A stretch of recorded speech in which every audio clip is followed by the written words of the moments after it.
ಒಂದು ಪರಿಶುದ್ಧ ಸಮಯಕ್ಕಾಗಿ ನಿಮಗೆ ಸ್ತೋತ್ರ. ಹೊಸ ವರ್ಷದಲ್ಲಿ ಒಂದು ತಿಂಗಳು ನಮ್ಮನ್ನು ಅಲ್ಲಲ್ಲಿ ಕಾಪಾಡಿ ಮುಂದೆ ನಡೆಸಿದೆಯಾ ಕರ್ತನೆ. ಮಹಾಕೃಪೆಯಿಂದ ನಿನ್ನ ದಯೆಯಿಂದ ನಮ್ಮನ್ನು 2ನೇ ತಿಂಗಳಿಗೆ ಕಾಲಿಡುವ ಹಾಗೆ ಮಾಡಿದೆಯಾ ಕರ್ತನೆ. ಅದಕ್ಕೆ ನಿನಗೆ ಕೋಟಿ ಕೋಟಿ ಸ್ತೋತ್ರ ಅದು ಕರ್ತನೆ. ಹಲ್ಲೆಲೂಯಾ. ಈ 2ನೇ ತಿಂಗಳ 1ನೇ ದಿನದಂದು ನಮಗೆ ಕೊಟ್ಟಿರುವಂತಹ ಈ ಸಮಯಕ್ಕಾಗಿ ನಿನಗೆ ಸ್ತೋತ್ರ ಮಾಡುತ್ತೇವೆ. ಹಲ್ಲೆಲೂಯಾ. ನಿನ್ನ ಮಕ್ಕಳೆಲ್ಲರನ್ನು ಒಟ್ಟುಗೂಡಿಸಿದಕ್ಕಾಗಿ ನೀನು ಆರಿಸಿಕೊಂಡಂತ, ನೀನು ಬಯಸಿದಂತ ಮಕ್ಕಳನ್ನು ಒಟ್ಟುಗೂಡಿಸಿದಕ್ಕಾಗಿ ನಿನಗೆ ಸ್ತೋತ್ರ ಕರ್ತನೆ. ಈ ದಿನ ನೀನು ನಮ್ಮೊಟ್ಟಿಗೆ ಮಾತನಾಡಬೇಕು ಎಂದು ಪ್ರಾರ್ಥಿಸುತ್ತೇನೆ. ನಿನ್ನ ಪರಲೋಕದ ವಾಕ್ಯವು ಆ ಮನ್ನಾವು ಕೆಳಗೆ ಇಳಿದು ಬರಲಿ ಕರ್ತನೆ. ನಮ್ಮ ಪ್ರತಿಯೊಬ್ಬರಲ್ಲಿ ಕ್ರಿಯೆ ಮಾಡಲಿ, ಕೆಲಸ ಮಾಡಲಿ ಎಂದು ಪ್ರಾರ್ಥಿಸ್ತೇನೆ ಕರ್ತನೆ. ನನ್ನ ವಾಕ್ಯವುಳ್ಳ ರಾಜ, ನನ್ನ ಬಾಯನ್ನು ಬರಡು ಮಾಡೆಂದು ಪ್ರಾರ್ಥಿಸ್ತೇನೆ ಕರ್ತನೆ. ನೀನು ನನ್ನ ಬಾಯನ್ನು ಉಪಯೋಗಿಸಲು ಪ್ರಾರ್ಥಿಸ್ತೇನೆ ರಾಜ. ಪ್ರತಿಯೊಂದು ವಾಕ್ಯವು, ಪ್ರತಿಯೊಂದು ಮಾತು ನಿನ್ನ ಮೂಲಕ, ನನ್ನ ಬಾಯಿನ ಮೂಲಕ ಹೊರಡಿಸು ಎಂದು ಪ್ರಾರ್ಥಿಸ್ತೇನೆ ರಾಜ. ಅದು ಕರ್ತನೆ, ಅದ್ಭುತಗಳನ್ನು ಮಾಡಿ ರಾಜ. ಹಲ್ಲೆಲೂಯಾ. ಜೊತೆಗೆ ಈ ವಾಕ್ಯವು ಬರೀ ವಾಕ್ಯವಾಗಿ ಬರದೆ ನಮ್ಮ ಪ್ರತಿಯೊಂದು ಹೃದಯಗಳನ್ನು ನಿಲ್ಲುವ ಹಾಗೆ, ಬರೀ ವಾಕ್ಯಗಳನ್ನು ಮಾತ್ರ ಕೇಳದೆ ನಿನ್ನ ವಾಕ್ಯಗಳ ಪ್ರಕಾರ ನಡೆದುಕೊಳ್ಳುವ ಹಾಗೆ ಆ ಕೃಪೆಯನ್ನು ನಮ್ಮಲ್ಲಿ ಉಂಟು ಮಾಡೆಂದು ಪ್ರಾರ್ಥಿಸ್ತೇನೆ. ಹೌದು ರಾಜ. ಮುಂದಿನ ಎಲ್ಲಾ ಸಮಯವನ್ನು ನಿನ್ನ ಕೈಗೆ ಒಪ್ಪಿಸಿ, ನನ್ನನ್ನು ಸಹ ನಿನ್ನ ಕೈಗೆ ಒಪ್ಪಿಸಿ, ಯೇಸು ಕ್ರಿಸ್ತನ ನಾಮದಲ್ಲಿ ಪ್ರಾರ್ಥಿಸಿ ಬೇಡಿ ಹೊಂದುತ್ತೇನೆ ಕರ್ತನೆ. Amen. Amen. Hallelujah. Hallelujah. Hallelujah. Jesus. ಯೇಸು ಕ್ರಿಸ್ತನ ನಾಮದಲ್ಲಿ ಎಲ್ಲರಿಗೂ ವಂದನೆಗಳು. ಆಮೆನ್. ಹಲ್ಲೆಲೂಯಾ. ಒಂದು ವಾಕ್ಯವನ್ನು ಓದೋಣ. ಮತ್ತಾಯನು ಬರೆದ ಸುವಾರ್ತೆ 16ನೇ ಅಧ್ಯಾಯ 13ನೇ ವಾಕ್ಯ. ಯೇಸು ಫಿಲಿಪ್ಪಿನ ಕೈಸರಿಯ ಎಂಬ ಪಟ್ಟಣದ ಪ್ರಾಂತ್ಯಕ್ಕೆ ಬಂದಾಗ ಜನರು ಮನುಷ್ಯಕುಮಾರನೆಂಬ ನನ್ನನ್ನು ಯಾರು ಅನ್ನುತ್ತಾರೆ ಎಂದು ತನ್ನ ಶಿಷ್ಯರನ್ನು ಕೇಳಿದ್ದಕ್ಕೆ. ಸಾಕು ಸಾಕು. ಹಲ್ಲೆಲೂಯಾ. ಈ ಒಂದು ಸನ್ನಿವೇಶ, ಈ ಒಂದು ಕಾರ್ಯ ಎಲ್ಲರಿಗೂ ಚೆನ್ನಾಗಿ ತಿಳಿದಿರುವಂತಹ ಒಂದು ವಾಕ್ಯ ಅಂತ ನಾನು ನಂಬ್ತೇನೆ. ಈ ವಾಕ್ಯದ ಮೂಲಕವೂ ಸಹ ಅನೇಕ ಸಂದೇಶಗಳನ್ನು, ಅನೇಕ ಬೋಧನೆಗಳನ್ನು ನೀವು ಕೇಳಿರಬಹುದು. ಇದು ಒಂದು ಎಲ್ಲರಿಗೂ ಚೆನ್ನಾಗಿ ತಿಳಿದಿರುವಂತಹ ಒಂದು ವಾಕ್ಯವಾಗಿದೆ, ಒಂದು ಸನ್ನಿವೇಶವಾಗಿದೆ. ಇದರಲ್ಲಿ ಕೆಲವೊಂದು ಮುಖ್ಯ ಕಾರ್ಯಗಳನ್ನು ಪರಿಶುದ್ಧಾತ್ಮನು ನನಗೆ ಪ್ರೇರೇಪಿಸಿದ ಪ್ರಕಾರ, ನನಗೆ ತಿಳಿಸಿಕೊಟ್ಟ ಪ್ರಕಾರ ನಿಮ್ಮೊಟ್ಟಿಗೆ ಹಂಚಿಕೊಳ್ಳುವುದಕ್ಕೆ ನಾನು ಪ್ರಯತ್ನ ಪಡ್ತೇನೆ. ಇದು ಒಂದು ಬಹಳ ದೀರ್ಘವಾದ ಒಂದು ಸಂದೇಶ, ಒಂದು ಲಾಂಗ್ ಮೆಸೇಜ್ ಅಂತಲೇ ಹೇಳ್ಬೋದು. ಧ್ಯಾನ ಮಾಡ್ತಾ ಹೋದರೆ ಕನಿಷ್ಠ ಪಕ್ಷ ಒಂದು 3-4 ವಾರಗಳಾದರೂ ಬೇಕಾಗುತ್ತೆ. ಸೊ ದೇವರ ಪ್ರೇರಣೆಯ ಪ್ರಕಾರ ಈ ದಿನ ದೇವರ ಆತ್ಮವು ಯಾವ ರೀತಿ ನನ್ನಲ್ಲಿ ಮಾತನಾಡಿಸುತ್ತಾರೋ ಆ ರೀತಿ ಮಾತನಾಡಲಿ. ದೇವರ ಚಿತ್ತವಿದ್ದಲ್ಲಿ ಬರುವ ದಿನಗಳಲ್ಲಿ ಇದರ ಮುಂದಿನ ಭಾಗಗಳನ್ನು ನಾವು ನೋಡಬಹುದು. ಸೊ ಮುಖ್ಯವಾಗಿ ಯೇಸು ಕ್ರಿಸ್ತನು ಈ ಭೂಮಿಗೆ ಬಂದರು. ಇದೆಲ್ಲರಿಗೂ ತಿಳಿದಿರುವಂಥ ವಿಷಯ. ಇದು ಒಂದು ಚರಿತ್ರೆ, ಇದು ಯಾರೂ ಇಲ್ಲ ಅಂತ ಹೇಳೋಕ್ಕಾಗಲ್ಲ. ಯೇಸು ಕ್ರಿಸ್ತನು ಸಂಪೂರ್ಣ ಮನುಷ್ಯನಾಗಿ ಈ ಭೂಮಿಯಲ್ಲಿ ಹುಟ್ಟು ಬಂದರು. ಈ ಭೂಮಿಯಲ್ಲಿ ಹುಟ್ಟು ಬಂದಂತ ನಂತರ ಯೇಸು ಸ್ವಾಮಿ ಎಲ್ಲರೂ ಮನುಷ್ಯರ ಹಾಗೆ ಅನೇಕ ಜನಗಳೊಂದಿಗೆ ಹೋರಾಡಿದರು, ತನ್ನ ಶಿಷ್ಯರೊಂದಿಗೆ ನಡೆದಾಡಿದರು, ಅನೇಕ ಮಂದಿಗಳೊಂದಿಗೆ ನಡೆದಾಡಿದರು, ಅನೇಕ ಅದ್ಭುತ ಕಾರ್ಯಗಳನ್ನು ಮಾಡಿದರು. ಆದರೆ ಅವ್ರು ಬಂದಿದ್ದು ಒಂದೇ ಒಂದು ಉದ್ದೇಶ, ಅವರು ದೇವರ ಮಗನಾಗಿ, ಸಾಧಾರಣ ಮನುಷ್ಯನ ರೂಪದಲ್ಲಿ ದೇವರ ಮಗನಾಗಿ, ಒಂದು ಬಲಿಯಾಗಿ, ಮನುಷ್ಯನ ಪಾಪಗಳಿಗೆ ಬಲಿಯಾಗುವುದಕ್ಕಾಗಿ ಈ ಭೂಮಿ ಮೇಲೆ ಬಂದರು. ಅವರು ಈ ಭೂಮಿ ಮೇಲೆ ಇದ್ದಾಗ ಅವರಿಗೆ ಅವರನ್ನು ಅನೇಕ ರೀತಿ ಅನೇಕ ಜನರು ಗುರುತಿಸಿದರು. ಅವರು ಅನೇಕ ರೀತಿಯಲ್ಲಿ ಗುರುತಿಸಲ್ಪಟ್ಟರು. ಅಂದರೆ ಉದಾಹರಣೆಗೆ ಅವರು ಹುಟ್ಟಿದಾಗ ಅವನು ಯಹೂದ ರಾಜನೆಂದು ಗುರುತಿಸಲ್ಪಟ್ಟರು. ಮತ್ತಾಯನು ಬರೆದ ಸುವಾರ್ತೆಯ ಪ್ರಕಾರ ಅವನು ಯಹೂದ ರಾಜನೆಂದು ಗುರುತಿಸಲ್ಪಟ್ಟರು. ಹಲ್ಲೆಲೂಯಾ. ಜನಗೆ ಒಂದು ಹಂತದಲ್ಲಿ ಅವರು 12 ವರ್ಷ ತುಂಬಿದಾಗ ಅವರು ದೇವಾಲಯಕ್ಕೆ ಬಂದಾಗ ಜ್ಞಾನಿಗಳು ಮತ್ತು ಶಾಸ್ತ್ರಿಗಳು ಅವರನ್ನು ನೋಡಿ ಇವನು ಮಹಾಜ್ಞಾನಿ ಅಂತ ಹೇಳಿದರು. ಇನ್ನೊಂದು ಕೆಲವು ಹಂತದಲ್ಲಿ ಕೆಲವರು ಇವನು ಮರಿಯನ ಮಗನಲ್ಲವೇ, ಇವನು ಯೋಸೆಫನ ಮಗನಲ್ಲವೇ, ಇವನು ಕಾರ್ಪೆಂಟರ್ನ ಮಗನಲ್ಲವೇ, ಇವನಿಗೆ ಎಲ್ಲಿಂದ ಬಂತು ಇಷ್ಟೊಂದು ಜ್ಞಾನ, ಅವನು ಅವ್ರ ತಂದೆ ತಾಯಿ ಜೊತೆ ಗುರುತಿಸಲಿಕ್ಕೆ ಪ್ರಾರಂಭ ಮಾಡಿದರು.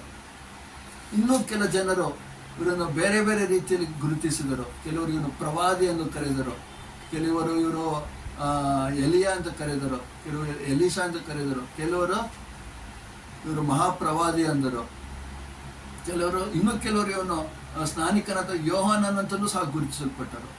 ಸೊ ಒಬ್ಬೊಬ್ಬರು ಒಂದೊಂದು ರೀತಿ ಅನೇಕ ರೀತಿ ಯೇಸು ಸ್ವಾಮಿಯನ್ನು ಗುರುತಿಸಲ್ಪಟ್ಟರು. ಕೊನೆಗೆ ಯೇಸು ಸ್ವಾಮಿ ಹಲ್ಲೆಲೂಯಾ ನಮಗಾಗಿ, ಮನುಷ್ಯ ಕುಲದ ಪಾಪಕ್ಕಾಗಿ ತನ್ನನ್ನು ತಾನೇ ಕುರಿಮರಿಯಾಗಿ ಬಲಿಯಾಗಿ ತಮ್ಮ ರಕ್ತವನ್ನು ನಮಗಾಗಿ ಚೆಲ್ಲಿ ನಮ್ಮ ವಿಮೋಚನೆಗಾಗಿ ತಮ್ಮ ಪ್ರಾಣವನ್ನೇ ಕೊಟ್ಟರು. ಮತ್ತೆ ಪುನರುತ್ಥಾನ ಹೊಂದಿದಂತ ಯೇಸು ಕ್ರಿಸ್ತು ನಮ್ಮ ಮಧ್ಯದಲ್ಲಿದ್ದಾರೆ. ಸೊ ಅಂತ ಕ್ರಿಸ್ತು ಈಗ ನನ್ನ ಸಂದೇಶದ ಮುಖ್ಯ ಪಾಯಿಂಟ್ ಟಾಪಿಕ್ ಏನು ಅಂತಂದರೆ, ಹೂ ಇಸ್ ಕ್ರೈಸ್ಟ್? ಕ್ರಿಸ್ತನು ಯಾರು? ನೀವು ಕ್ರಿಸ್ತನನ್ನು ಯಾವ ರೀತಿ ಗುರುತಿಸುತ್ತಿದ್ದೀರಾ? ನಿಮ್ಮ ಜೀವಿತದಲ್ಲಿ ಕ್ರಿಸ್ತನು ಏನಾಗಿದ್ದಾನೆ, ಯಾರ್ಯಾರಿಗಿದ್ದಾನೆ, ಹೇಗಾಗಿದ್ದಾನೆ? ಅದೇ ಯೇಸು ಕ್ರಿಸ್ತುವೇ ತನ್ನ ಶಿಷ್ಯರೊಂದಿಗೆ ಒಂದು ಹಂತದಲ್ಲಿ ಈ ಪ್ರಶ್ನೆಯನ್ನು ತನ್ನ ಶಿಷ್ಯರೊಟ್ಟಿಗೆ ಕೇಳುತ್ತಾರೆ. ನಾನು ಯಾರು ಎಂದು ನೀವು ತಿಳಿದುಕೊಳ್ಳುತ್ತಿದ್ದೀರಾ? ನಾನು ಯಾರು ಎಂದು ನೀವು ಭಾವಿಸಿದ್ದೀರಾ ಅಂತ ಯೇಸು ಸ್ವಾಮಿ ತನ್ನ ಶಿಷ್ಯರೊಂದಿಗೆ ಆ ಪ್ರಶ್ನೆಯನ್ನು ಕೇಳುತ್ತಾರೆ. ನಾವು ಓದಿದ ವಾಕ್ಯದ ಪ್ರಕಾರ ಇಲ್ಲಿ ಹೇಳಲ್ಪಡುತ್ತದೆ. ಹೋಗಿ ಇನ್ನೊಂದ್ಸಲ ಫಿಲಿಪ್ಪನ ಕೈಸರಿಯ ಎಂಬ ಪಟ್ಟಣದ ಪ್ರಾಂತಕ್ಕೆ ಬಂದಾಗ, ಸಾಕು ಫಿಲಿಪ್ಪನ ಕೈಸರೆ ಎಂಬ ಪಟ್ಟಣ, ಸೊ ಇಂಗ್ಲಿಷ್ ನಲ್ಲಿ ಸಿಸೇರಿಯಾ ಫಿಲಿಪ್ ಅಂತ ಕರೀತಾರೆ. ಆ ಪ್ರಾಂತದ ಹೆಸರು, ಆ ಪ್ರಾಂತ ಸಿಸೇರಿಯಾ ಫಿಲಿಪ್ ಅಂತ. ಯೇಸು ಸ್ವಾಮಿ ತನ್ನ ಶಿಷ್ಯರೊಂದಿಗೆ ಈ ಪ್ರಾಂತಕ್ಕೆ ಬಂದರು. ಸಿಸೇರಿಯಾ ಫಿಲಿಪಿ ಅನ್ನೋ ಪ್ರದೇಶಕ್ಕೆ ಬಂದಾಗ ಯೇಸು ಸ್ವಾಮಿ ಈ ಪ್ರಶ್ನೆಯನ್ನು ತನ್ನ ಶಿಷ್ಯರೊಂದಿಗೆ ಕೇಳುತ್ತಾರೆ. ಯೇಸು ಸ್ವಾಮಿ ಈ ಪ್ರದೇಶಕ್ಕೆ ಬಂದಾಗ ಮಾತ್ರವೇ ಆ ಪ್ರಶ್ನೆಯನ್ನು ಯಾಕೆ ಕೇಳಬೇಕಾಗಿತ್ತು?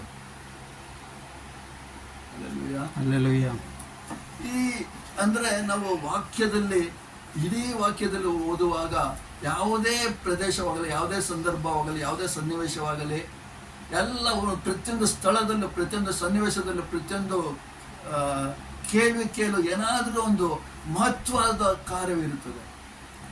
ಅದು ನಾವು ಸುಮ್ಮನೆ ಓದಿಕೊಂಡು ಹೋದರೆ ಅದು ಸುಮ್ಮನೆ ನಾವು ಓದಿದ ಥರ ಅನ್ನಿಸುತ್ತದೆ. ಆದರೆ ಅದನ್ನು ದೀರ್ಘವಾಗಿ ಯೋಚನೆ ಮಾಡಿ ಅದನ್ನು ಸ್ವಲ್ಪ ಪರಿಶುದ್ಧಾತ್ಮನ ಒಂದು ತಿಳುವಳಿಕೆಯಿಂದ, ಪ್ರಕಟಣೆಯಿಂದ ಓದಿದಾಗ ನಮಗೆ ಹಲವಾರು ಹೊಸ ಕಾರ್ಯಗಳು ಪ್ರಕಟವಾಗುತ್ತದೆ. ಸೊ ಈ ಸಿಸೇರಿಯಾ ಫಿಲಿಪ್ ಪ್ರದೇಶದಲ್ಲಿ ಒಂದು ವ್ಯತ್ಯಾಸಕರವಾದ ಒಂದು ಪ್ರದೇಶವಿದೆ, ಸ್ಥಳವಾಗಿದೆ. ಸಿಸೇರಿಯಾ ಫಿಲಿಪ್ ಎಲ್ಲಿದೆ ಅಂತಂದರೆ, ಸಿಸೇರಿಯಾ ಫಿಲಿಪಿ ಎಂಬ ಪ್ರದೇಶ ಎಲ್ಲಿದೆ ಅಂತಂದರೆ ಇಸ್ರಾಯೇಲಿನ ನಾರ್ತ್ ಮೋಸ್ಟ್ ಪ್ರದೇಶದಲ್ಲಿದೆ. ಇದು ಸುಮಾರು ಗಲಿಲಿಯ ಸಮುದ್ರ ಇದೆಯಲ್ಲ, ಗಲಿಲಿಯ ಸಮುದ್ರದಿಂದ ಒಂದು 25 ಕಿಲೋಮೀಟರ್ ಇನ್ನ ಮೇಲ್ಗಡೆ ಭಾಗದಲ್ಲಿದೆ. 25 ಮೈಲಿ ಅಂದ್ರೆ ಸುಮಾರು 40 ಕಿಲೋಮೀಟರ್ ದೂರದಲ್ಲಿ ಈ ಸಿಸೇರಿಯಾ ಫಿಲಿಪ್ ಪ್ರದೇಶವನ್ನು ನೋಡಬಹುದು. ಇದು ಮೌಂಟ್ ಹೆರ್ಮಾನ್ನ ಕೆಳಗಡೆ ಸ್ಥಳದಲ್ಲಿ ಈ ಒಂದು ಪ್ರದೇಶವಿದೆ, ಸಿಸೇರಿಯಾ ಫಿಲಿಪ್ ಎಂಬ ಪ್ರದೇಶ. ಈ ಪ್ರದೇಶ ಬರೀ ಗುಡ್ಡಗಳಿಂದ ಸುತ್ತುವರಿದಿದೆ. ಜೊತೆಗೆ ಇಲ್ಲಿ ಬಹಳಷ್ಟು ಗುಹೆಗಳು, ಇಲ್ಲಿ ಪ್ರಮುಖವಾದ ಗುಹೆ ಒಂದಿದೆ. ಅದರ ಜೊತೆಗೆ ಈ ಸಿಸೇರಿಯಾ ಫಿಲಿಪ್ಪಿನಲ್ಲಿ ಬುಗ್ಗೆಗಳು, ಒಂದು ಪ್ರಬಲವಾದ ಬುಗ್ಗೆ, ಈ ಬುಗ್ಗೆಯಿಂದ ಹರಡುವ ನೀರನ್ನೇ ಈ ಯೋರ್ದಾನ್ ನದಿಯಲ್ಲಿ ಹರಿಯುತ್ತಿರುವ ನೀರಿಗೆ ಬಹಳ ಪ್ರಮುಖವಾದ ಒಂದು ಬುಗ್ಗೆಯಾಗಿದೆ. ಈ ಒಂದು ಬುಗ್ಗೆಯಿಂದಲೇ ಈ ಇಡೀ ಯೋರ್ದಾನ್ ನದಿಯ ಒಂದು ಆಧಾರವಾಗಿ main source of this river Jordan is this spring. ಈ ಬುಗ್ಗೆ, ಈ ಸಿಸೇರಿಯಾ ಫಿಲಿಪ್ನಲ್ಲಿರುವ ಆ ಬುಗ್ಗೆಯ ಒಂದು ಮುಖ್ಯವಾದ ಕಾರಣ. ಅಂತ ಒಂದು ಪ್ರದೇಶ ಈ ಸಿಸೇರಿಯಾ ಫಿಲಿಪಿ ಆಗಿದೆ.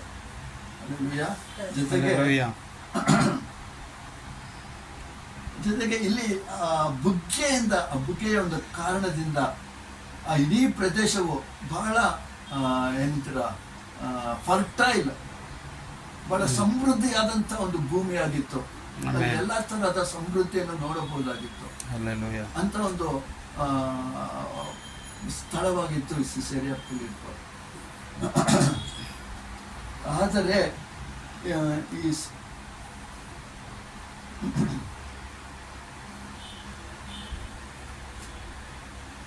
ಈ ಸಿಸೇರಿಯಾ ಫಿಲಿಪ್ ಇದೆಲ್ಲ, ಈ ಸಿಸೇರಿಯಾ ಫಿಲಿಪಿ ಈ ಪ್ರದೇಶವನ್ನು ಹಲವಾರು ಹೆಸರುಗಳಿಂದ ಕರೆಯಲ್ಪಟ್ಟಿತ್ತು.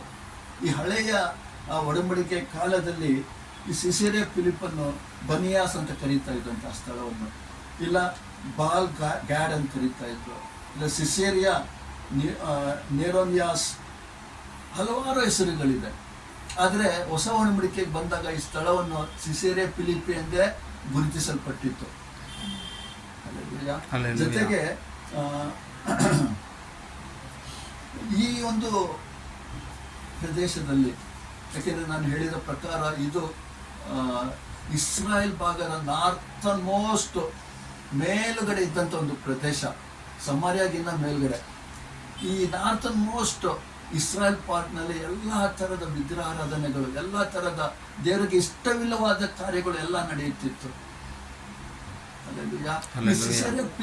ಫಿಲಿಪಿ ಈ ಸ್ಥಳದಲ್ಲೂ ಸಹ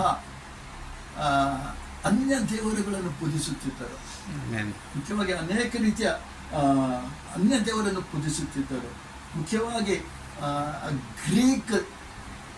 ಗ್ರೀಕ್ ದೇಶದಲ್ಲಿ ಪೂಜಿಸುತ್ತಿದ್ದಂಥ ಗ್ರೀಕ್ ದೇವರನ್ನು ಪೂಜಿಸುತ್ತಿದ್ದರು. ಆ ದೇವರ ಹೆಸರು ಪನಿಯಾಸ್ ಅಂತ, ಇಲ್ಲ ಪ್ಯಾನ್ ಅಂತಲೂ ಕರೀತಾ ಇದ್ರು. ಆ ದೇವರಿಗೆ ಬಹಳಷ್ಟು ಆಲಯಗಳನ್ನು ಕಟ್ಟಿದ್ದರು ಆ ಪ್ರದೇಶದಲ್ಲಿ. ಆ್ಯಂಡ್ ಅದು ಹೆಂಗೆ ಆಯಿತು ಅಂತಂದರೆ, ಅವರು ಅನ್ಯ ದೇವರುಗಳನ್ನು ಪೂಜಿಸುತ್ತಿದ್ದರಿಂದ ಅದು ಅನ್ಯ ದೇವರುಗಳನ್ನು ಪೂಜಿಸುವಂಥ ಒಂದು ದೊಡ್ಡ ಸ್ಥಳವಾಗಿ ಮಾರ್ಪಟ್ಟಿತ್ತು. ಜೊತೆಗೆ ಅಲ್ಲಿ ಬಹಳಷ್ಟು ಗುಹೆಗಳಿತ್ತು. ಜೊತೆಗೆ ಮುಖ್ಯವಾದ ಒಂದು ಗುಹೆಯು ಸಹ, ಆ ಗುಹೆಗಳ ಸುತ್ತಲೂ ಸಹ ಆ ಗುಹೆ ಗೋಡೆಗಳ ಥರ ಇರುತ್ತಲ್ಲ, ಆ ಗೋಡೆಗಳಲ್ಲಿ ಅಲ್ಲೂ ಇದ್ರ ಥರ ಮಾಡಿದ್ದು, ಏನಂತೀರ, ಅದು ಗೂಡುಗಳ ಥರ.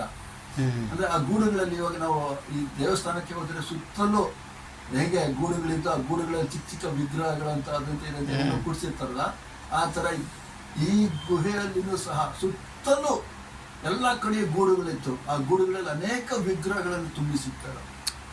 ಆ ವಿಗ್ರಹಗಳನ್ನು ಪೂಜಿಸುತ್ತಿದ್ದರು. ಅದು ಒಂಥರ ಜೊತೆಗೆ ಅವರು ಭಯಂಕರವಾಗಿತ್ತು. ಜೊತೆಗೆ ಅವರು ಪೂಜಿಸುತ್ತಿದ್ದ ಗ್ರೀಕ್ ದೇಶದ ದೇವರು ಅದು ಹೇಗಿತ್ತು ಅಂತಂದರೆ, ಅರ್ಧ ಮನುಷ್ಯ ಅರ್ಧ ಕುರಿ, ಆ ಥರ ವಿಗ್ರಹವನ್ನು ಅವರು ಉಂಟು ಮಾಡಿ ಅದನ್ನು ಪೂಜಿಸುತ್ತಾರೆ. ಜೊತೆಗೆ ಅದು ಜಿಯಸ್ ಎಂಬ ಒಂದು ವಿಗ್ರಹವಿತ್ತು. ಆ ಕಾಲದಲ್ಲಿ ಇವರು ಯಾರು ಈಜಿಪ್ಷಿಯನ್ಸರು ಮತ್ತು ಬೇರೆ ಅನ್ಯ ಜನರು ಪೂಜಿಸುತ್ತಿದ್ದಂಥ ವಿಗ್ರಹಗಳ ಜೊತೆಗೆ ಇದನ್ನೂ ಸೇರಿಸಿ ಬೆರೆಸಿ ಎಲ್ಲ ಥರದ ವಿಗ್ರಹಾರಾಧನೆಗಳು, ಎಲ್ಲ ದೇವರಿಗೆ ಇಷ್ಟವೋ ಇಲ್ಲದಿರುವಂತಹ ಪೂಜೆ ಪುನಸ್ಕಾರಗಳು, ಕಾರ್ಯಗಳು ಮತ್ತು ವಿಗ್ರಹಾರಾಧನೆ ನಡೀತಾ ಇತ್ತು. ಈ ಸ್ಥಳಕ್ಕೆ ಸಿಸೇರಿಯಾ ಫಿಲಿಪಿ ಎಂಬ ಹೆಸರು ಹೇಗೆ ಬಂದಿತ್ತು ಅಂತಂದರೆ, ಯೇಸು ಕ್ರಿಸ್ತನ ಬರುವಿಕೆ ಸ್ವಲ್ಪ ವರ್ಷಗಳ ಮುಂಚಿತವಾಗಿ ಯಾವಾಗ ಈ ಪ್ರದೇಶವು ರೋಮನರು ಸೆರೆ ಹಿಡಿದರೋ, ಆ ಕಾಲದಲ್ಲಿ ಹೆರೋದನಿಗೆ ಈ ಸ್ಥಳವನ್ನು ಅಗಸ್ಟಸ್ ಸೀಸರ್ ಒಪ್ಪಿಸಿಕೊಟ್ಟನು. ಆ ಸಮಯದಲ್ಲಿ ಹೆರೋದ ಏನು ಮಾಡಿದನು ಅಂತಂದರೆ, ಅಗಸ್ಟಸ್ ಸೀಸರಿಗಾಗಿಯೇ ಒಂದು ದೇವಾಲಯವನ್ನು ಕಟ್ಬಿಟ್ಟಾನೆ. ಅವನ ಹೆಸರಿನ ಅವನ ನೆನಪಿಗಾಗಿ ಅಗಸ್ಟಸ್ ಸೀಸರಿನ ಒಂದು ದೇವಾಲಯವನ್ನು ಸಹ ಉಂಟು ಮಾಡಿದ್ದಾನೆ. ಆದರೆ ಅವನ ನಂತರ ಅವನ ಮಗನು ಬಂದನು. ಅವನ ಮಗನ ಹೆಸರು ಹೆರೋದ್ ಫಿಲಿಪ್ಪಿ.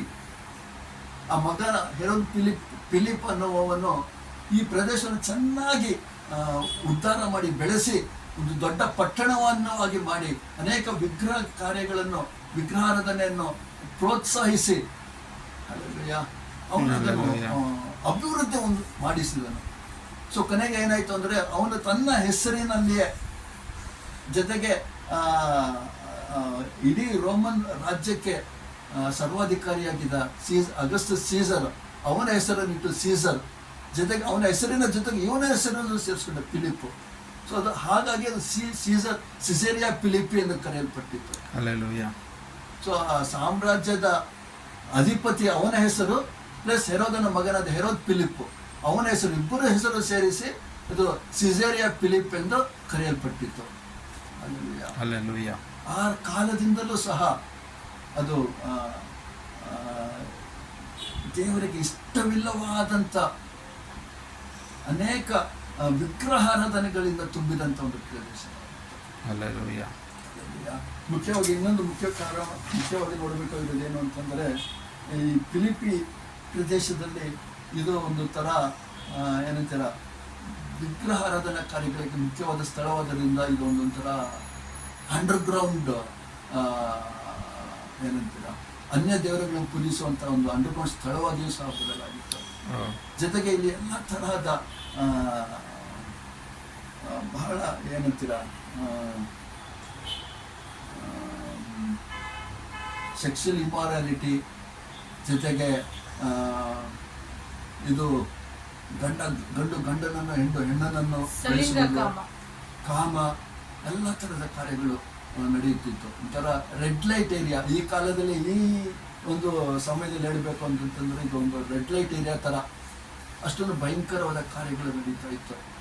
ಜೊತೆಗೆ ಮನುಷ್ಯನ ಪ್ರಾಣಿಗಳ ಜೊತೆಯೂ ಸಹ ಸಂಬಂಧವನ್ನು ಇಟ್ಟುಕೊಳ್ಳುತ್ತಿದ್ದಾನೆ. ಅಷ್ಟು ಏನಂತೀರ ಪಾಪದಿಂದ, ಅಷ್ಟು ಅಸಹ್ಯಕರವಾದ ಕಾರ್ಯಗಳು, ಅಷ್ಟೊಂದು ಪಾಪದಿಂದ ತುಂಬಿದ ಕಾರ್ಯಗಳು ಈ ಸ್ಥಳದಲ್ಲಿ ನಡೆಯುತ್ತಿತ್ತು. ಇನ್ನು ಅನೇಕ ಕಾರ್ಯಗಳು ಹೇಳ್ತಾನೆ ಹೋಗ್ಬೋದು. ಸೊ ಜೊತೆಗೆ ಅದು ಬೆಟ್ಟಗಳ ಸುತ್ತಮುತ್ತಲು ಬೆಟ್ಟಗಳಿರೋದ್ರಿಂದ ಅಲ್ಲೆಲ್ಲ ಜಾಸ್ತಿ ಕಳ್ಳು ಮುಳ್ಳು, ಬೆಟ್ಟ, ಗುಹೆ ಆ ಥರ ಇತ್ತು. ಆದರೆ ಈ ಸ್ಥಳದಲ್ಲಿ ಯೇಸು ಕ್ರಿಸ್ತನು ತನ್ನ ಶಿಷ್ಯರೊಂದಿಗೆ ಕರೆದುಕೊಂಡು ಬಂದು ತನ್ನನ್ನು ತಾನೇ ಪ್ರಕಟಿಸಿಕೊಂಡನು. ಇವನ್ನ ನಾವು ವಾಕ್ಯದಲ್ಲಿ ಓದೋ ಪ್ರಕಾರ ಯೇಸು ಸ್ವಾಮಿ ತನ್ನ ಶಿಷ್ಯರನ್ನು ಬೆಟ್ಟದ ಮೇಲೆ ಕರೆದುಕೊಂಡು ಅವರು ಮರುರೂಪ ಹೊಂದಿ ಯಾರೆಂದು ತೋರಿಸಿಕೊಟ್ಟರು. ಆ ಮರುರೂಪ ಬೆಟ್ಟವೂ ಸಹ ಇದೆ ಎಂದು ಹೇಳಲಾಗಿದೆ. ಅನೇಕ ವೇದ ಪಂಡಿತರು ಇದೇ ಬೆಟ್ಟದಲ್ಲೇ ಯೇಸು ಕ್ರಿಸ್ತನ ಮರುರೂಪವಾಗಿದ್ದು ಅಂತ ಹೇಳ್ತಾರೆ.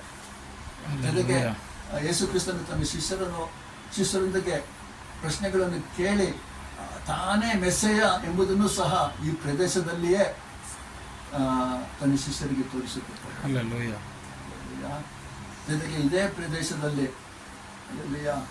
ಪರಿಶುದ್ಧಾತ್ಮನು ಅನ್ಯ ಜನರ ಮೇಲೆ ಮೊದಲ ಬಾರಿಗೆ ಅನ್ಯ ಜನರ ಮೇಲೆ ಪರಿಶುದ್ಧಾತ್ಮನು ಉಂಟು ಆಗಿದ್ದು ಈ ಪ್ರದೇಶದಲ್ಲಿ. ಯಾರ ಕೊರ್ನೇಲಿಯಸ್ ಮನೆಯಲ್ಲಿ, ಕೊರ್ನೇಲಿಯಸ್ ಇದ್ದಿದ್ದು ಸಿಸೇರಿಯಾ ಪಟ್ಟಣದಲ್ಲಿಯೇ. ಸೊ ಸಿಸೇರಿಯಾ ಪಟ್ಟಣದಲ್ಲಿ ಕೊರ್ನೇಲಿಯಸ್ ಮೇಲೆ ಮತ್ತೆ ಅವ್ರ ಮನೆಯಲ್ಲಿ ಸೇರಿದ ಅನೇಕ ಅನ್ಯ ಜನರ ಮೇಲೆ ಮೊದಲ ಬಾರಿಗೆ ಪರಿಶುದ್ಧಾತ್ಮನು ಅಭಿಷೇಕವನ್ನು ಸುರಿಸಿ ಅವರನ್ನೂ ಸಹ ನಾನು ಸ್ವೀಕರಿಸುತ್ತೇನೆ ಎಂದು ಯೂದರಿಗೆ, ಶಿಷ್ಯರಿಗೆ, ಅನೇಕ ಜನರಿಗೆ ತಿಳಿಯಪಡಿಸಿದ ಈ ಒಂದು ಪ್ರದೇಶ. ಸೊ ಇನ್ನ ಈ ಸಿಸೇರಿಯಾ ಫಿಲಿಪ್ ಈ ಪ್ರದೇಶದ ಬಗ್ಗೆ ಅನೇಕ ಕಾರ್ಯಗಳು ನಾವು ತಿಳ್ಕೊಳ್ಬೋದು. ನಿಮಗೆ ಮುಖ್ಯವಾದ ಕಾರಣ ವಾಕ್ಯದಲ್ಲಿ ಒಂದು ಪ್ರಮುಖವಾದ ಒಂದು ವಾಕ್ಯ, ಎಲ್ಲರಿಗೂ ಚೆನ್ನಾಗಿ ತಿಳಿದಂಥ ವಾಕ್ಯ. ಆ ವಾಕ್ಯವನ್ನು ಓದೋಕ್ಕೆ ಈಗ ಇಷ್ಟಪಡ್ತೇನೆ. ಅದೇ ಅಧ್ಯಾಯ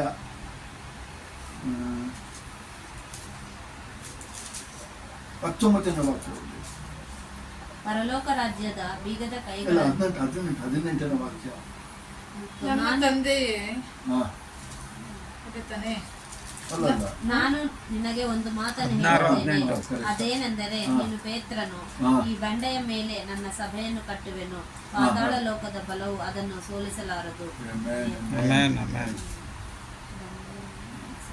ಯೇಸು ಸ್ವಾಮಿ ಈ ಸಿಸೇರಿಯಾ ಫಿಲಿಪ್ ಪಟ್ಟಣಕ್ಕೆ ತನ್ನ ಶಿಷ್ಯರನ್ನು ಕರೆದುಕೊಂಡು ಬಂದು ಅವ್ರು ಫಸ್ಟ್ ಮೊದಲು ಕೇಳಿದ ಶಿಷ್ಯರೊಂದಿಗೆ ಏನು ಕೇಳಿದರೆ, ನಾನು ಯಾರು ಎಂದು ಜನರು ಹೇಳುತ್ತಾರೆ. ಅದಕ್ಕೆ ಒಂದೊಂದು ಶಿಷ್ಯರು ಒಂದೊಂದು ರೀತಿ ಹೇಳ್ತಾರೆ. ಒಬ್ಬರು ನೀನು ಎಲೈಜಾ ಅಂತ ಕರೀತಾರೆ, ಎಲಿಶನ್ ಅಂತ ನಿನ್ನನ್ನು ಎಲಿಶಾ ಅಂತ ಜನರು ಕರೀತಾ ಇದ್ದಾರೆ. ಇನ್ನು ಕೆಲವರು ನೀನು ಮಹಾಪ್ರವಾದಿ ಅಂತ ಹೇಳ್ತಾ ಇದ್ದಾರೆ. ಹಾಗೆ ಅಲ್ವಾ ಹೇಳೋದು ಶಿಷ್ಯರು? ಹೌದು. ಆದರೆ ಯೇಸು ಸ್ವಾಮಿ ಕೊನೆಗೆ ಪೇದರನ್ನು ಗುರುತಿಸಿ ಕೇಳುತ್ತಾರೆ, ನೀನು ನಾನು ಯಾರು ಎಂದು ತಿಳಿದುಕೊಂಡಿದ್ದೇಯಾ? ಅದಕ್ಕೆ ಪೇದರು ಹೇಳುವ ಮಾತು ಏನು? ಅದಕ್ಕೆ ಬದಲು ಕ್ರಿಸ್ತನು ಜೀವ ಸ್ವರೂಪ, ನೀನು ಬರಬೇಕಾಗಿರುವ ಕ್ರಿಸ್ತನು ಜೀವ ಸ್ವರೂಪನಾದ ದೇವರ ಕುಮಾರನು ಎಂದು ಉತ್ತರ ಕೊಟ್ಟ. ನೀನು ಕ್ರಿಸ್ತನು ಅಂದ್ರೆ ಮೆಸ್ಸಯ್ಯ, ನೀನು ಮೆಸ್ಸಯ್ಯ, ನೀನು ನಿಜವಾದ ಕ್ರಿಸ್ತನು, ದೇವಕುಮಾರನು ಅಂತ ಅಲ್ಲಿ ಪೇದರನು ಯೇಸು ಸ್ವಾಮಿಗೆ ಉತ್ತರ ಕೊಡುತ್ತಾನೆ. ಅದಕ್ಕೆ ಯೇಸು ಸ್ವಾಮಿ ಅದಕ್ಕೆ ಉತ್ತರವಾಗಿ, ಇದು ನಿನ್ನಿಂದ ಹೊರಡಿದಂತ ಪ್ರಕಟಣೆ ಅಲ್ಲ, ಇದು ಪರಲೋಕದಿಂದ ದೇವರು ನಿನ್ನ ಮೂಲಕ ಹೊರಡಿಸಿದಂತ ಪ್ರಕಟಣೆ. ಆದ ನಂತರ ಯೇಸು ಸ್ವಾಮಿ ಹೇಳುವ ವಾಕ್ಯವು ಇದು ಏನು? ನಾನು ನಿನಗೆ ಹೇಳುತ್ತೇನೆ, ನಿನಗೆ ನಿಜವಾಗಿ ಹೇಳುತ್ತೇನೆ, ನೀನು ಪೇದರನು, ಆದರೆ ನಾನು ಈ ಬಂಡೆಯ ಮೇಲೆ ನನ್ನ ಸಭೆಯನ್ನು ಕಟ್ಟುತ್ತೇನೆ. ಹಲ್ಲೆಲೂಯಾ. ಪಾತಾಳದ ಬಾಗಿಲುಗಳು ಇದನ್ನು ಮೇಲ್ಕೊಳ್ಳುವುದಕ್ಕೆ ಸಾಧ್ಯವಾಗುವುದಿಲ್ಲ. ಇಂಗ್ಲಿಷ್ನಲ್ಲಿ ಓದಿ ಬ್ರದರ್, ಇಂಗ್ಲಿಷ್ನಲ್ಲಿ ಪವರ್ಫುಲ್ ಆಗಿದೆ, ಚೆನ್ನಾಗಿದೆ. And I tell you that you are Peter, and on this rock I will build my church, and the gates of Hades will not overcome it. Amen. And the gates of Hades will not overcome it. ಪಾತಾಳದ ಬಾಗಿಲುಗಳು ಇದನ್ನು ಮೇಲ್ಕೊಳ್ಳೋದಕ್ಕೆ ಸಾಧ್ಯವಾಗುವುದಿಲ್ಲ. ಬಲವು ಪಾತಾಳ ಲೋಕದ ಬಲವು ಅದನ್ನು ಸೋಲಿಸಲಾಗದು. ಇಲ್ಲಾಂದ್ರೆ ಅದನ್ನು ಮೇಲ್ಕೊಳ್ಳುವುದಕ್ಕೆ ಆಗುವುದಿಲ್ಲ, ಅದನ್ನು ಜಯಿಸುವುದಕ್ಕೆ ಆಗುವುದಿಲ್ಲ, ಅದನ್ನು ಸೋಲಿಸುವುದಕ್ಕೆ ಯಾರಿಂದಲೂ ಆಗುವುದಿಲ್ಲ. ಸೊ ಅನೇಕರು ಈ ವಾಕ್ಯದಲ್ಲಿ ಅನೇಕ ರೀತಿಯ ಪ್ರಕಟಣೆಗಳನ್ನು ಕೊಟ್ಟಿದ್ದಾರೆ. ಆದರೆ ಈ ದಿನ ನಾನು ದೇವರಾತ್ಮನ ಕೊಟ್ಟಿರುವ ಪ್ರಕಾರ ಒಂದು ಬೇರೆ ತರ ಪ್ರಕಟಣೆ ಕೊಡುವುದಕ್ಕೆ ನಿಮಗೆ ಬಯಸುತ್ತೇನೆ. ಈ ಬಂಡೆಯ ಮೇಲೆ ನಾನು ಸಭೆಯನ್ನು ಕಟ್ಟುತ್ತೇನೆ ಅಂದ್ರೆ ಆ ಬಂಡೆ ಅಂದ್ರೆ ಯಾರು? ಕ್ರಿಸ್ತನು. ಕೆಲವರು ಪೇದರನ ಬಂಡೆ ಅಂತ ಹೇಳ್ತಾರೆ, ಕೆಲವರು ಯೇಸು ಸ್ವಾಮಿಯ ಬಂಡೆ ಅಂತ ಹೇಳ್ತಾರೆ. ಅನೇಕ ಪ್ರಕಟಣೆಗಳಿದೆ.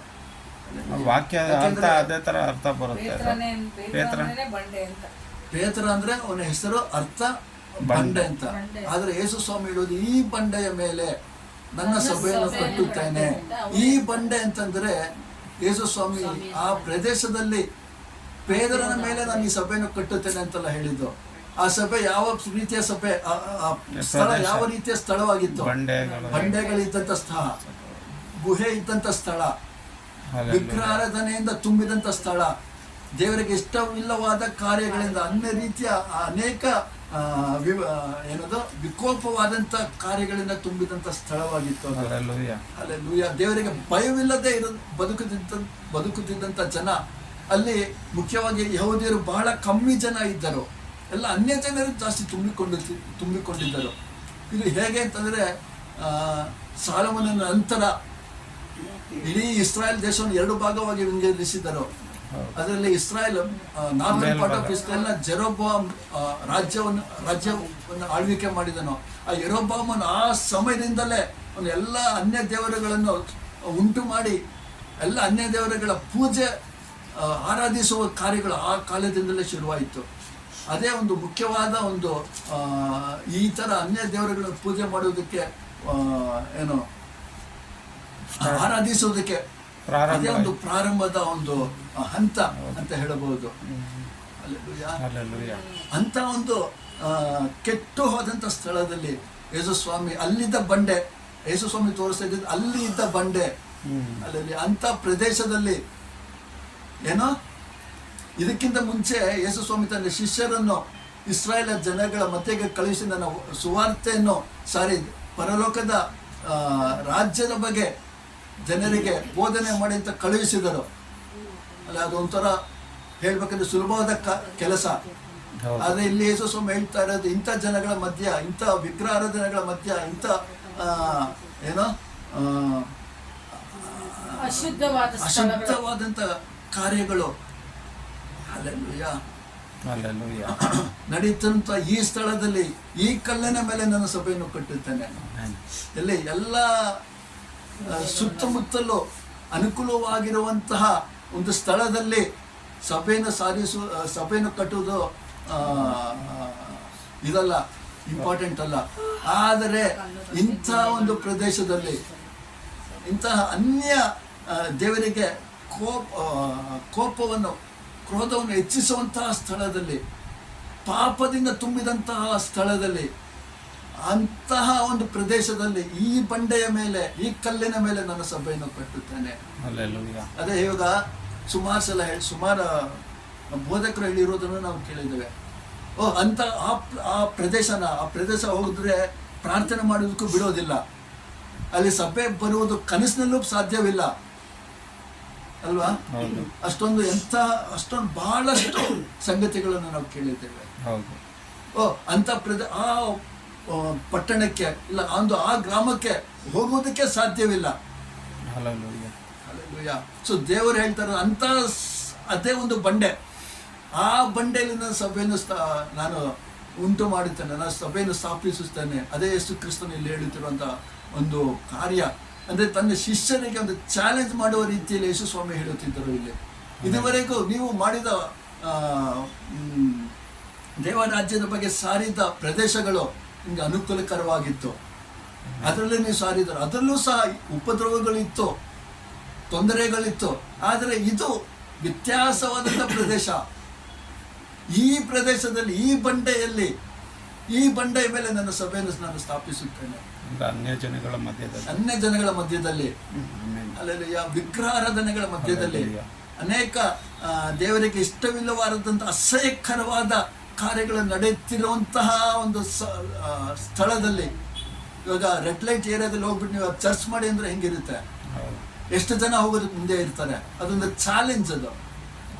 ಸೊ ಶಿಷ್ಯರಿಗೆ ಯೇಸು ಸ್ವಾಮಿ ಅವರಿಗೆ ಮುಂದೆ ಬರುವಂಥ ಒಂದು ಚಾಲೆಂಜ್ ಅನ್ನು ಈ ಪ್ರದೇಶದಲ್ಲಿ ಕರೆದುಕೊಂಡು ಬಂದು ಸುತ್ತಮುತ್ತಲಿರುವ ಕಾರ್ಯಗಳನ್ನೆಲ್ಲ ತೋರಿಸಿ, ಅಲ್ಲಿ ನಡೀತದಂಥ ವಿಕಾರವಾದ ಅಸಹ್ಯಕರವಾದ ಕಾರ್ಯಗಳನ್ನು ತೋರಿಸಿ ಹೇಳಿ ತನ್ನ ಶಿಷ್ಯರೊಂದಿಗೆ ಚಾಲೆಂಜ್ ಮಾಡುತ್ತಿದ್ದರು. ಈ ಥರ ಪ್ರದೇಶಗಳಲ್ಲಿ ನೀವು ಸಭೆಗಳನ್ನು ಕಟ್ಟುತ್ತೀರಾ? ನಾನು ನಿಮ್ಮೊಟ್ಟಿಗೆ ಇದ್ದು ಇಂತಹ ಸಭೆಗಳನ್ನು ಕಟ್ಟಿಸುತ್ತೇನೆ. ಈ ಸಭೆಗಳಿಗೆ ವಿರುದ್ಧವಾಗಿ ಪಾತಾಳದ ಬಾಗಿಲುಗಳು ಜಯಿಸಲಾರದು, ಅದರಲ್ಲಿ ಮೇಲ್ಕೊಳ್ಳಲು ಆಗುವುದಿಲ್ಲ. ಅದೇ ಯೇಸು ಸ್ವಾಮಿ ಮುಖ್ಯವಾಗಿ ಈ ಪ್ರದೇಶದಲ್ಲಿ ಈ ಸಿಸೇರಿಯ ಫಿಲಿಪಿನ ಪಟ್ಟಣದಲ್ಲಿ ತನ್ನ ಶಿಷ್ಯರಿಗೆ ಬೋಧಿಸುವುದಕ್ಕೆ ಯೋಚಿಸಿದಂಥ ಒಂದು ಯೋಚನೆ ಆಗಿತ್ತು. ಇನ್ನು ಚರಿತ್ರೆಯನ್ನು ನೋಡುವಾಗ ಈ ಸಿಸೇರಿಯ ಫಿಲಿಪಿ ಪಟ್ಟಣ ಬಗ್ಗೆ ತಿಳಿದುಕೊಳ್ಳಲು ಇನ್ನೂ ಬಹಳಷ್ಟು ಕಾರ್ಯಗಳಿದೆ. ನಾನು ಮೈನ್ಲಿ ಸಮ್ಮರಿಯಾಗಿ ಬ್ಯಾಕ್ಗ್ರೌಂಡ್ ಆಗಿ ನಿಮಗೆ ಮುಖ್ಯವಾದ ಕಾರ್ಯಗಳನ್ನು ಹೇಳ್ತಿದ್ದೇನೆ. ಯಾಕೆಂದರೆ ಈ ಒಂದು ವಾಕ್ಯದಿಂದ ಅನೇಕ ಪ್ರಕಟಣೆಗಳನ್ನು, ಅನೇಕ ಬೋಧನೆಗಳನ್ನು, ಅನೇಕ ಪ್ರೀಚಿಂಗ್ಸ್ಗಳನ್ನು ಕೇಳಿರ್ಬೋದು. ಒಬ್ಬೊಬ್ಬರು ಅನ್ನೋ ಥರ ಹೇಳಿದ್ದಾರೆ. ಆದರೆ ಚರಿತ್ರೆಯ ಪ್ರಕಾರ ಮತ್ತೆ ಅಲ್ಲಿರುವ ಸನ್ನಿವೇಶದ ಪ್ರಕಾರ ಯೇಸು ಸ್ವಾಮಿಯ ಹೇಳಿದ ಮಾತುಗಳಿಗೆ ಅರ್ಥ, ಇದು ಬಹಳ ಪ್ರಮುಖವಾದ ಅರ್ಥ ನಾನು ನಂಬುತ್ತೇನೆ. ಈಗಲೂ ಈ ದಿನದಲ್ಲೂ ಸಹ ಯೇಸು ಸ್ವಾಮಿ ಪ್ರತಿಯೊಬ್ಬ ಸೇವಕರನ್ನು ಸಹ ಅದೇ ರೀತಿ ಚಾಲೆಂಜ್ ಮಾಡುತ್ತಿದ್ದಾರೆ. ಇನ್ನು ಆರಾಮಾಗಿರುವಂಥ ಸೇವೆಯಲ್ಲಿ ಹೋಗಿ ಸೇವೆ ಮಾಡುವುದು ದೊಡ್ಡ ಕಾರ್ಯವಲ್ಲ. ಆದರೆ ನಾನು ಹೇಳಿದ ಸ್ಥಳಗಳಲ್ಲಿ, ನಾನು ಹೇಳಿದ ಒಂದು ಪ್ರದೇಶದಲ್ಲಿ, ಆ ಬಂಡೆಯ ಮೇಲೆ ನನ್ನ ಸಭೆಯನ್ನು ಕಟ್ಟು. ನಿನಗೆ ಅನುಕೂಲಕರವಾದ ಪರಿಸ್ಥಿತಿ ಇಲ್ಲದಿರಬಹುದು, ನೀನು ಅನ್ಕೊಂಡುವ ರೀತಿಯಲ್ಲಿ ಇಲ್ಲಿ ಕೆಲಸ ಆಗದೇ ಇರಬಹುದು. ಎಷ್ಟೊಂದು ಸೇವಕರು ಅನೇಕ ಸ್ಥಳಗಳಿಗೆ ಹೋಗಿ ವರ್ಷಾಂಗಟ್ಟಲೆ, ಕೊನೆಗೆ ಕನಿಷ್ಠ ಪಕ್ಷ 2-3 ವರ್ಷಗಳ ಕಾಲ ಬರೀ ಪ್ರಾರ್ಥನೆಯೇ ಕಳೆದು ಒಂದು ಆತ್ಮವನ್ನು ಗೆಲ್ಲುವುದಕ್ಕೆ ಸಾಧ್ಯವಾಗದೆ ಕಷ್ಟಪಟ್ಟಿದ್ದಾರೆ. ಅನೇಕ ಬೋಧಕರುಗಳನ್ನು, ಅನೇಕ ಮಿಷನರಿಗಳನ್ನು ಅನೇಕ ಸ್ಥಳಗಳಲ್ಲಿ ನೋಡಬಹುದು. ಅದೇ ಯೇಸು ಸ್ವಾಮಿಯಲ್ಲಿ ಹೇಳ್ತಾ ಇರೋದು. ತನ್ನ ಶಿಷ್ಯರಿಗೂ ಸಹ ಅದೇ ರೀತಿ ಚಾಲೆಂಜ್ ಮಾಡಿ ಹೇಳುವಂಥ ಮಾತುಗಳಾಗಿತ್ತು ಇದು. ಹಲ್ಲೆಲೂಯಾ. ತನ್ನ ಶಿಷ್ಯರನ್ನು ಬಲಪಡಿಸುವಂಥ ವಾಕ್ಯಗಳಾಗಿತ್ತು. ಆದರೆ ಈ ವಾಕ್ಯವನ್ನು ನಾವು ಮತ್ತಾಯನ ಬರೆದ ಸುವಾರ್ತೆ ಬಿಟ್ಟರೆ ಬೇರೆ ಯಾವ ಸುವಾರ್ತೆಯಲ್ಲೂ ಸಹ ಇದನ್ನು ನೋಡುವುದಕ್ಕೆ ಸಾಧ್ಯವಿಲ್ಲ. ಬರೀ ಈ ಸುವಾರ್ತೆಯಲ್ಲಿ ಮಾತ್ರ ತನ್ನ ಶಿಷ್ಯರೊಂದಿಗೆ ಯೇಸು ಸ್ವಾಮಿ ವಾಕ್ಯಗಳನ್ನು ಹೇಳಿದರು. ಅದೇ ಮಾರ್ಕನ ಬರೆದ ಸುವಾರ್ತೆಯಲ್ಲೂ ಸಹ ಈ ಸನ್ನಿವೇಶ ಬರುತ್ತೆ. ಆದರೆ ಈ ಕಲ್ಲಿನ ಮೇಲೆ ನನ್ನ ಸಭೆಯನ್ನು ಕಟ್ಟುತ್ತೇನೆ ಆ ವಾಕ್ಯ ಮಾತ್ರ ಬರಲ್ಲ ಅಲ್ಲಿ. ಆದರೆ ಯೇಸು ಸ್ವಾಮಿ ತನ್ನ ಶಿಷ್ಯರಿಗೆ ಹೇಳ್ತಾರೆ, ನಾನು ಮೆಸ್ಸ ಎಂಬುದನ್ನು ಯಾರಿಗೂ ಪ್ರಕಟಗೊಳಿಸಬೇಡಿ ಅಂತ ಮಾತು ಹೇಳಿ ಸುಮ್ಮನೆ ಆಗಿಬಿಡ್ತಾರೆ. ಯಾರನ್ನೂ ಇದಕ್ಕೆ ಸಾರಬೇಡಿ, ಹಂಚಬೇಡಿ ಅಂತ ಹೇಳಿ ಸುಮ್ಮನೆ ಆಗಿಬಿಡ್ತಾರೆ. ಸೊ ಹಾಗೆ ಸಿಸೇರಿಯಾ ಫಿಲಿಪ್ ಅನ್ನುವುದು ಒಂದು ಸಭೆಯನ್ನು ಕಟ್ಟುವಂಥ ಒಂದು ಕಾರ್ಯಕ್ಕೆ ಬಂದಾಗ ಒಂದು ಚಾಲೆಂಜಿಂಗ್ ಆದ ಒಂದು ಪ್ರದೇಶ. ದೇವ ಸೇವಕರಿಗೆ, ದೇವರ ಹಿಂಬಾಲಿಸುವವರಿಗೆ, ಸುವಾರ್ತೆಯನ್ನು ಸಾರುವವರಿಗೆ ಅದರಲ್ಲಿ ಒಂದು ಚಾಲೆಂಜಿಂಗ್ ಆದಂಥ ಒಂದು ಕಾರ್ಯ. ಆದರೆ ಯೇಸು ಸ್ವಾಮಿ ಹೇಳ್ತಾರೆ, ನಾನು ನಿಮ್ಮೊಟ್ಟಿಗೆ ಇದ್ದೇನೆ. ಈ ಪ್ರದೇಶದಲ್ಲಿ ಸಭೆಯನ್ನು ಉಂಟು ಮಾಡುವುದಾದರೆ ಪಾತಾಳದ ಬಾಗಿಲುಗಳು ಇದನ್ನು ಜಯಿಸುವುದಕ್ಕೆ ಸಾಧ್ಯವೇ ಇಲ್ಲ ಅಂತ ಹೇಳ್ತಾರೆ. ನಾನು ಅನೇಕ ಸಾಕ್ಷಿಗಳನ್ನು ಕೇಳಿದ್ದೇನೆ. ಕೆಲವು ಮಿಷನರಿಗಳು ಯಾವುದೋ ಒಂದು ದೂರವಾದ ಸ್ಥಳಗಳಿಗೆ, ಪ್ರದೇಶಕ್ಕೆ ಹೋಗಿ ಅಲ್ಲಿ ಒಂದು ಮನೆಯೂ ಇಲ್ಲ ಅಂತೆ, ಕಾಡು ಪ್ರದೇಶ, ಏನೂ ಇಲ್ಲ, ಎಲ್ಲ ಒಂದು ಏನಂತಾರ ಮರಳುಗಾಡು ಥರ, ಡೆಸರ್ಟ್ ಥರ, ಏನೂ ಇಲ್ಲ ಅಂಥ ಪ್ರದೇಶದಲ್ಲಿ ದೇವರು ಆತನನ್ನು ಕಳಿಸುತ್ತಾನೆ. ಆ ಸೇವಕನು ಹೋಗಿ ಪ್ರಾರ್ಥನೆ ಮಾಡಿ ಈಗ ಒಂದು ದೊಡ್ಡ ಪಟ್ಟಣವಾಗಿ ಮಾರ್ಪಟ್ಟಿದೆ ಅಂತ. ಅನೇಕ ವಿಶ್ವಾಸಿಗಳು ಆ ಪ್ರದೇಶದಲ್ಲಿ ಯೇಸುವಿಗಾಗಿ ಜೀವಿಸುತ್ತಿದ್ದಾರೆ. ಅದೊಂದು ದೊಡ್ಡ ಪಟ್ಟಣವಾಗಿ ಅಭಿವೃದ್ಧಿ ಹೊಂದಿರುವಂಥ ಪಟ್ಟಣವಾಗಿ ಮಾರ್ಪಟ್ಟಿದೆ ಅಂತ ಸಾಕ್ಷಿಗಳನ್ನು ಕೇಳಿದ್ದಾನೆ. ಆ ಥರ ಒಂದು ಚಾಲೆಂಜಿಂಗ್ ಆಗಿ ಯೇಸು ಸ್ವಾಮಿ ಇಲ್ಲಿ ತನ್ನ ಶಿಷ್ಯರಿಗೆ ಈ ಸಿಸೇರಿಯಾ ಫಿಲಿಪ್ನಲ್ಲಿ ಹೇಳಿದಂಥ ವಾಕ್ಯಗಳು. ಸೊ ನಂತರ ಇಲ್ಲಿ ಯೇಸು ಸ್ವಾಮಿ ತನ್ನ ಶಿಷ್ಯರಿಗೆ ಈ ಪ್ರದೇಶಕ್ಕೆ ಬಂದಿದ್ದ ತಕ್ಷಣ ಯೇಸು ಸ್ವಾಮಿ ತನ್ನ ಶಿಷ್ಯರನ್ನು ಪ್ರಶ್ನೆ ಕೇಳ್ತಾರೆ.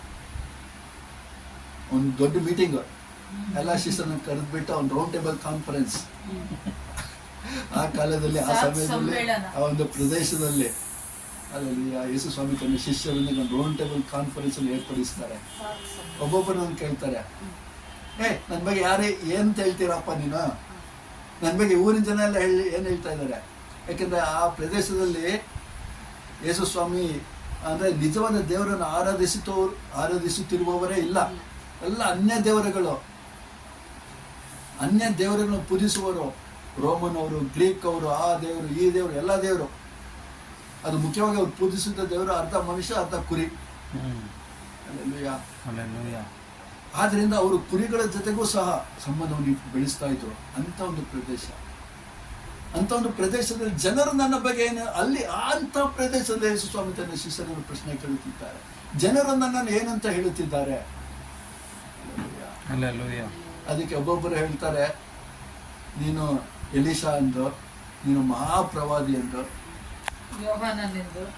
ಯೋಹಾನನೆಂದು, ಯೋಹಾನನ್ ಮತ್ತೆ ಹುಟ್ಟು ಬಂದಿದ್ದಾನೆ ನಿನ್ನ ಮೂಲಕ ಎಂದು. ಅದನ್ನು ಮಾತ್ರ ನೀನೇ ಕ್ರಿಸ್ತನು, ಅಲ್ಲೆಲ್ಲೂಯಾ, ದೇವರ ಕುಮಾರನು ಎಂದು ಪ್ರಕಟಿಸುತ್ತಾನೆ. ಆದರೆ ನಮ್ಮ ಜೀವನದಲ್ಲಿ ನಾವು ಯೇಸು ಕ್ರಿಸ್ತನನ್ನು ಯಾರು ಯೇಸು ಕ್ರಿಸ್ತನು ಎಂದು ನಾವು ನಮ್ಮ ಜೀವಿತವನ್ನು ನಡೆಸುತ್ತಿದ್ದೇವೆ.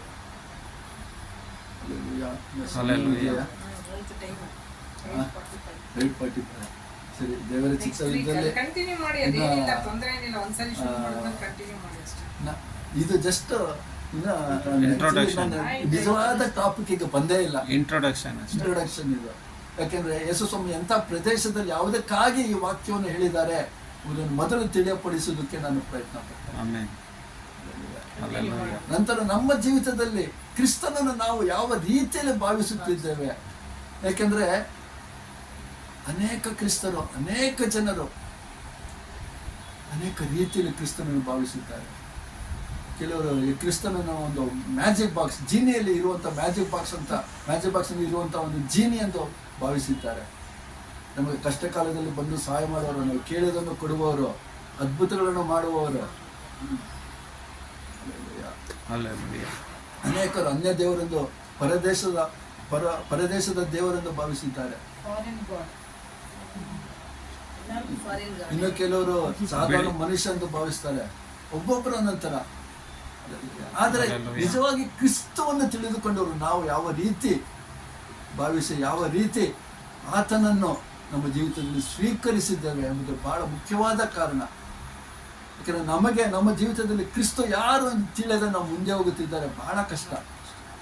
ನಮ್ಮ ಕ್ರಿಸ್ತವ ಜೀವಿತವೇ ವೇಸ್ಟ್, ಏನಂತೀರ, ಪ್ರಯೋಜನವಿಲ್ಲದಂತಹ ಜೀವಿತವಾಗುತ್ತದೆ. ಆದ್ದರಿಂದ ನಾವು ಮೊದಲು ಮುಖ್ಯವಾಗಿ ಕ್ರಿಸ್ತನ ನಮ್ಮ ಜೀವಿತದಲ್ಲಿ ಯಾರಾಗಿದ್ದಾನೆ ಎನ್ನುವುದು ತಿಳಿದುಕೊಂಡು ನಾವು ಕ್ರಿಸ್ತನ ಜೀವಿತ ನಡೆಸುವುದು ಬಹಳ ಪ್ರಮುಖವಾದಂಥ ಒಂದು ಜೀವನದ ಗುರಿಯಾಗಿರಬೇಕು. ತಿಳ್ಕೋಬೇಕು ನಾವು.